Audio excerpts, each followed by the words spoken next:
ओम नमः शिवाय। आप सभी श्रद्धालु जनों का जीवन अमृत चैनल पर हार्दिक अभिनंदन है। हम आज प्रस्तुत कर रहे हैं श्रावण महात्म्य कथा का अध्याय 20।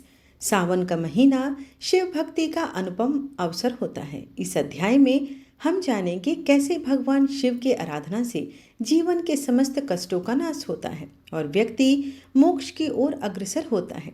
आइए इस दिव्य कथा के माध्यम से हम शिव महिमा का स्मरण करें और अपने जीवन को शिवमय बनाएं।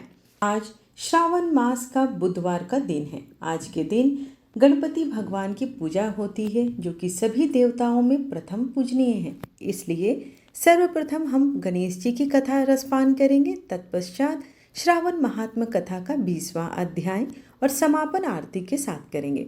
आप सभी से अनुरोध है कि कथा का श्रवण संपूर्ण करें और दिल से कमेंट बॉक्स में हर हर महादेव अवश्य लिखें। बुधवार का व्रत रखने के लिए उत्तम माना गया है। इस दिन बुध देव के साथ गणेश भगवान की भी पूजा की जाती है। ऐसी मान्यता है कि बुधवार के दिन व्रत करने से जीवन मंगलमय हो जाता है। ऐसा कहा जाता है कि इस दिन व्रत रखने से बुद्धि में वृद्धि होती है और पौराणिक मान्यताओं के अनुसार बुधवार के व्रत की शुरुआत विशाखा नक्षत्र युक्त बुधवार से होनी चाहिए। ऐसा कहा जाता है कि जो भी इंसान विधि पूर्वक बुधवार का व्रत रखते हैं, उसकी हर मनोकामना अवश्य ही पूरी होती है। बुधवार का व्रत रखने से जीवन में सुख शांति बनी रहती है तथा व्यक्ति समृद्धशाली बनता है। यह व्रत रखने से किसी भी व्यक्ति को कभी धन धान्य की कमी नहीं होती। बुधवार का व्रत रखने से विभिन्न क्षेत्रों में सफलता प्राप्त होती है। अगर आप भी बुधवार का व्रत रख रहे हैं तो यह जाने व्रत की बुद्धि क्या है, व्रत की कथा क्या है और उनकी आरती क्या होती है। बुधवार के दिन सुबह उठकर सबसे पहले अपने घर की साफ सफाई कर लें। स्नान आदि करके घर में पवित्र गंगा जल का छिड़काव अवश्य करें। भगवान बुद्ध और शंकर जी की मूर्ति कांस्य पात्र पर स्थापित करने के बाद उन्हें बेलपत्र, अक्षत, धूप अर्पित करें और घी का दीपक अवश्य जलाएं। बुधवार की व्रत कथा का पाठ पढ़ें, बाद में आरती करें, फिर गुड़, चावल और दही का प्रसाद खुद भी ग्रहण करें और लोगों को भी बांटना चाहिए। आइए अब बुधवार की कथा का रसपान करते हैं।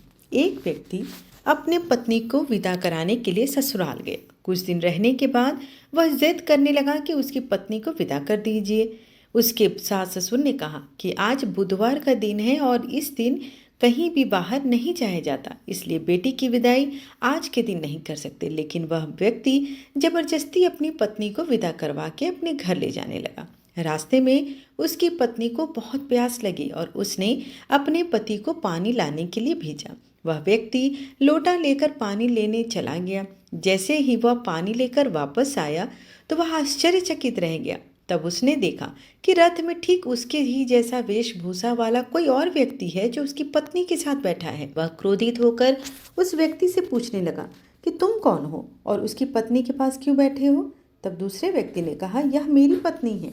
इस बात पर दोनों पर बहस छिड़ गई और दोनों में लड़ाई होने लगी। तभी वहां कुछ सिपाही आ गए और स्त्री से उसके असली पति के बारे में पूछने लगे। दोनों व्यक्ति को देखकर स्त्री हैरान थी, इसलिए वह कुछ बोल ना पाई। पहला व्यक्ति बहुत परेशान हो गया और कहने लगा कि हे भगवान, ये आपकी कैसी लीला है, आज सच्चा व्यक्ति झूठा बन गया है। पहला व्यक्ति काफी परेशान हो गया। तभी आकाशवाणी हुई कि उसे अपनी पत्नी को आज विदा करवा कर नहीं ले जाना चाहिए था, क्योंकि आज बुधवार का दिन है और यह सब बुद्धदेव की लीला है। तो पहला व्यक्ति बुद्धदेव से प्रार्थना करने लगा और क्षमा मांगने लगा। बुद्धदेव अंतर ध्यान हो गए और उस व्यक्ति को अपनी पत्नी मिल गई। तब से हर दिन पति पत्नी नियम पूर्वक बुद्धदेव की पूजा करने लगे और बुधवार के दिन व्रत रखने लगे। वह व्यक्ति अपनी पत्नी को पुनः मायका जाके छोड़ा और भगवान की विधिवत पूजा करने के पश्चात ही अपने साथ विदा करा के ले गया। श्रावण मास महात्म्य कथा के 20वें अध्याय में त्रयोदशी व्रत कथा का वर्णन मिलता है। भगवान शंकर जी ने कहा, हे संत कुमार, अब मैं तुम्हें त्रयोदशी व्रत के संबंध में बतलाऊंगा। उस दिन भगवान कामदेव की 16 उपचारों से पूजा करनी चाहिए। अशोक, मालती, मदन, कौशुभ, वकुल तथा अन्य मादक पुष्प तथा लाल चावल, पीले चंदन, सुगंधित शुभ द्रव्य, पौष्टिक द्रव्य और अन्य वीर्यवर्धक द्रव्यों का नैवेद्य समर्पण करके मुख रोचक पान देना चाहिए। उस पान में चिकनी सुपारी, कत्था, चूना, जायफल, जावित्री, लवंग, इलायची, नारियल के पतले पतले टुकड़े, केसर, कपूर तथा सोने या चांदी के वर्क ऊपर लगे होने चाहिए। मगही पान श्वेत रंग के परिपक्व पुराने अच्छे रस युक्त होने चाहिए। ऐसे पान को संबरासुर के शत्रु की प्रीति के लिए देना चाहिए। माक्षिक मलसार द्वारा निर्मित मोमबत्तियों से आरती करें। तत्पश्चात पुष्पांजलि देनी चाहिए। कामदेव को नामों को कहकर प्रार्थना करनी चाहिए। हे संत कुमार, मैं तुम्हें उन नामों को बतलाया हूँ। सर्वोपमान सौंदर्य प्रद्युम्न नामक भगवान श्री कृष्णचंद्र जी महाराज के पुत्र, मणिकेतन, कंतर्प, अनंग, मनमथ, कमात संभूत, झसकेतु तथा मनमनभो, जिसके वक्षस्थल में रति के पीन, कठिन ऊपर को उभरे हुए स्तनों पर कस्तूरी द्वारा निर्मित पत्रावली के पद चिन्ह हो, आलिंगन करने मात्र से ही सुशोभित होते हैं। पुष्पध्वन, संबरारे, कुसुमेश और रतिपते, मकर ध्वज, पंचवेशा मदन, समर सुंदर देवों की कामना सिद्धि निमित्त शिव से भस्मीभूत उस कार्य को परोपकार की सीमा कहा जाता है। विषय में आप ऋतु बसंत के निमित्त मात्र सहायक हैं। आपके मनोरंजन के निमित्त इंद्र दिन रात तैयार रहते हैं, क्योंकि तपस्वियों से अपने स्थान के च्युत होने के बारे में वही इंद्र आपसे डरा करते हैं। आपको छोड़कर सुदृढ़ मन से भला दूसरा कौन विरोध कर सकता है? आपको छोड़कर परम ब्रह्मानंद तुल्य अन्य अन्नदाता और कौन है? आपके तुल्य महामोहकारी अन्य कौन वीरशाली है? आप अनिरुद्ध भगवान श्री कृष्णचंद्र जी महाराज के पुत्र, सूर प्रभु, मलयाचल संभूत चंदन तथा अगरु से सुसंगित है। संसार को विजय करने में दक्षिणा दिशा की मलय वायु आपकी सहायिका है। शरद ऋतु चंद्रमा के उत्तम मित्र, जगत सर्जन कारणनाथ आपका अस्त्र उत्तम अमोघ मर्म क्षुद्यों के लिए करुणा तथा प्रतिकार रहित है, परंतु निसिम क्षोभ का कारण सब तुल्य पदार्थ दर्शन का साधक भी है। हे तात, संसार को विजय करने में प्रवृत्ति स्वरूप मुख्य अलंकार सहायक है। हे मानद, आपने सभी उत्तम देवों को हंसी का पात्र बनाया है। आपके ही निमित्त से ब्रह्मा अपनी पुत्री के लिए लंपट हुए। भगवान विष्णु वृंदा में आसक्त तथा शंकर स्त्री कलंक से अस्पृश्य हुए। इंद्र ने अपनी सत्ता में रहकर गौतम की पत्नी अहिल्या के संग दुष्कर्म में निरत हुए। बहुत काल व्यतीत हुआ, चंद्रमा ने भी यही बृहस्पति की पत्नी का अपहरण किया तथा बारंबार विश्वामित्र को किसने तपोभ्रष्ट किया। हे वत्स, इन लोगों को प्रधानतया कहा गया है, अधिक कहने में क्या लाभ है। हे काम मदन, इस संसार में बिरले ही जितेंद्रिय ब्राह्मण मिलेंगे जिन्हें आपने वशीभूत न किया हो। भगवान, आप इस पूजा से प्रसन्न हो। श्रावण शुक्ल तेरस के दिन कामदेव से अमित हो जाने से प्रवृत्ति मार्गी लंपट जीवों को आप अत्यधिक वीर तथा पुष्टि देते हैं और निवृत्ति मार्ग में लिए गए निरत जीव के काम रूपी विकार को आप हर लेते हैं। कामी के लिए रमणीय, ऊपर उन्नत स्तनों वाली तथा कमल नेत्र वाली शरद ऋतु जन्य पूर्ण चंद्रमा समान रश्मि मुख वाली तथा गंभीर नाभि वाली, केले के थम की तुल्य जांघों वाली, चाल में गज की तरह मंदगामिनी, पीपल के पत्ते के तुल्य कामागार वाली, अधिक शोभायमान बड़ी श्रेणी वाली, शंख तुल्य गले वाली, बड़े जंगलों में सुशोभित बिंब फल तुल्य होठों वाली, सिंह तुल्य कटी वाली, नाना अलंकारों से विभूषित और मन में रम जाने वाली नवयुवतियों से श्रावण शुक्ल पक्ष त्रयोदशी के दिन अर्चित हो। चिरायु गुण संपन्न सुखदायी श्रेष्ठ बहुत सनातन देते हैं। हे तात, तुमसे मैं त्रयोदशी के कार्य को कहता हूँ, सुनो। हे तात, मैंने जो तुमको अष्टमी के दिन का पवित्रारोपण बतलाया है, यदि मनुष्य उसे उस दिन न कर पाए तो भगवान शिव के प्रत्यर्थ चतुर्दशी के दिन कर लेना चाहिए। देवी तथा विष्णु तुल्य हो पवित्रा का निर्माण करना चाहिए। केवल प्रार्थना तथा नाम भेद की कल्पना करनी चाहिए। विकल्प से यहाँ जो कुछ विशिष्ट बात है उसे मैं अब तुम्हें बतलाता हूँ। 11, 48 या 50 तारका बराबर की ग्रंथियों वाला तथा तुल्य मध्य भाग वाला पवित्रा बनाना चाहिए।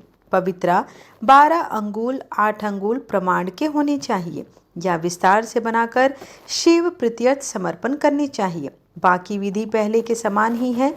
हे महामुनि, योग करने मात्र से मनुष्य अंत में कैलाश को जाता है। हे संत कुमार, मैंने आपको यह पूजा विधि बतलाई, अब तुम और क्या जानना चाहते हो? इस प्रकार श्रावण महात्म्य कथा का 20वां अध्याय यहीं पर समाप्त हुआ।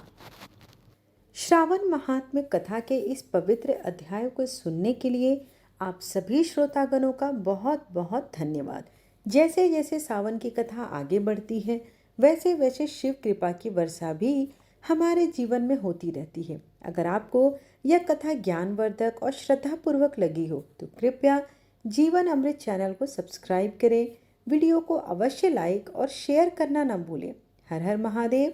फिर मिलेंगे अगले अध्याय में शिव कथा के एक नए आयाम के साथ। आइए अब भगवान की आरती करते हैं। जय शिव ओंकारा, ओम जय शिव ओंकारा। ब्रह्मा विष्णु सदा शिव, अर्धांगी धारा। ओम जय शिव ओंकारा। एकानन चतुरानन पंचानन राजे। हंसासन गरुड़ासन वृषवाहन साजे। ओम जय शिव ओंकारा।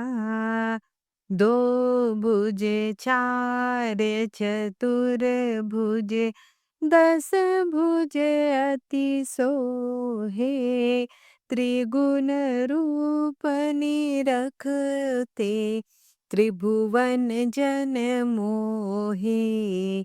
ओम जय शिव ओंकारा। अक्षमाल बनमाला मुंडमाला धारी। चिंदन मृगमद सोहे, भाले शशिधारी। ओम जय शिव ओंकारा। श्वेतांबर पीतांबर बाघंबर अंगे। सनकादिक गरुड़ादिक भूतादिक संगे। ओम जय शिव ओंकारा। कर के मध्य कमंडलु, चक्र त्रिशूलधारी।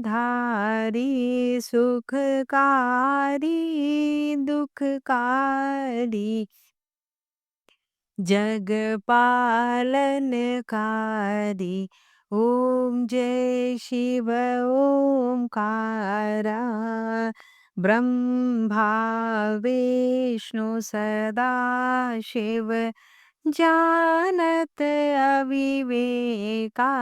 प्रणवाक्षर में शोभित, ये तीनों एका। ओम जय शिव ओंकारा। काशी में विश्वनाथ विराजते, नंदी ब्रह्मचारी। नित उठी भोग लगावते, महिमा अति भारी। ओम जय शिव ओंकारा। त्रिगुण शिव जी की आरती, जो कोई नर गावे। कहत शिवानंद स्वामी, मन वांछित फल पावे। ओम जय शिव ओंकारा। कर्पूर गौरम करुणावतारं संसारसारं भुजगेन्द्रहारं सदा वसन्तं हृदयारविन्दे भवं भवानी सहितं नमामि त्वमेव माता च पिता त्वमेव एव बन्धु च सखा त्वमेव त्वमेव विद्या द्रविणं त्वमेव त्वमेव सर्वं मम देव देव। आरतीम समर्पयामि शिव शंभू नमो नमः। आशा करती हूँ कि आपको आज की कथा और आज की वीडियो पसंद आई हो। वीडियो पसंद आए तो एक लाइक अवश्य करें और सब्सक्राइब जरूर करें ताकि मेरे आने वाली वीडियोस की नोटिफिकेशंस आप तक समय पर पहुंच सके।